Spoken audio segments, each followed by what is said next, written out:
Hi, this is Mark Quinton again from Axis Point Solutions. This is Module 3, which is the dashboards that we're going to be looking at today. As you can see from the screen, we have a number of what I like to call polo mints. Now, these polo mints are segmented by various areas, so we can have a look at leads by area of interest, our win-loss ratios by value and by volume.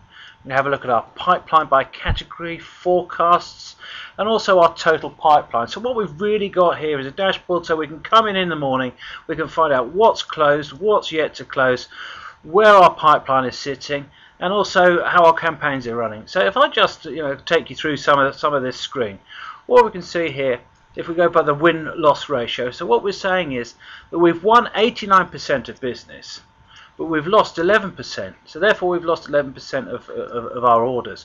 But the interesting part on this is that the black area, which shows the revenue lost, is higher, so therefore we've lost more revenue. So this may mean that we need to look at closing the bigger deals and perhaps take a little more time in looking at how we're going to close those bigger deals.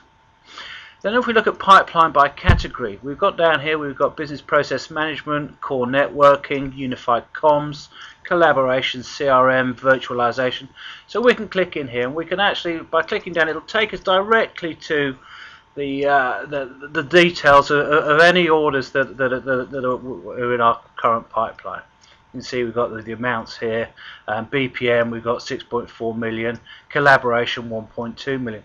So immediately we can tell from there exactly how many orders that we have pending. We can do that by everything, so all of these are drilled down, so we can drill down into them all and we can see the detail very simply. So really a very simple way of doing dashboards.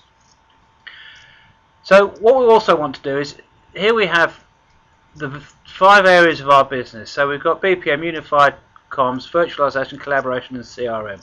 Now if we want to have a closer look at the pipeline, we can go in and there we have our own dashboard for the BPM part of our business.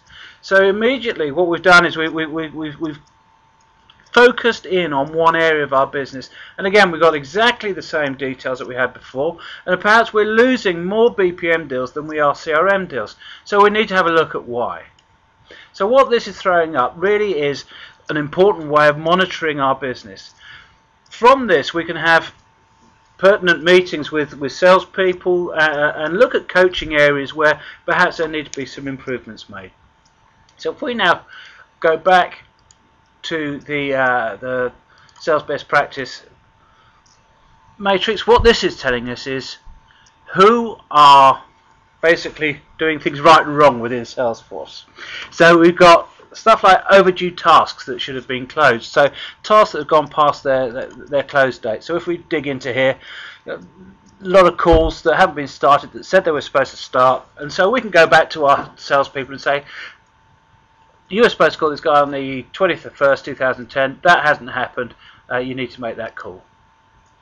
We go back to the dashboard, then we can see meetings that have been created as tasks rather than as meetings. This is quite important because we monitor how many meetings a week people do, and if they create them as tasks rather than as meetings, then we need to go in there and it's a matter of learning.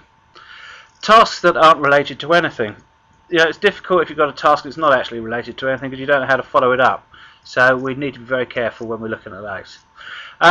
Overdue opportunities, so these are opportunities that have gone past their close date, so we can click down and we can see that Ted Baker test invoice was supposed to have closed on the 26th of the 1st, it hasn't, so that again drives questions that we can ask of our salespeople as to why these things haven't been done. So really, as far as Axis Point are concerned, we use these on a daily basis. All our sales are driven by the dashboards. We can immediately look and see where we have issues, where things are going well, because we want to emulate the good things and stamp out the bad things. So with the dashboards within Salesforce, there are so many different ways of looking at data, and that's where our expertise comes in. And when we look at implementing Salesforce, this is a critical part, because I want to know exactly where my business is, where my sales are, where my pipeline is, and what close dates it's all going to come in on. It's critical for the business. It's also critical so I can report up. So really, dashboards are absolutely key. In Salesforce there are many and varied, and they are all completely tailor-made and bespoke to how you want them.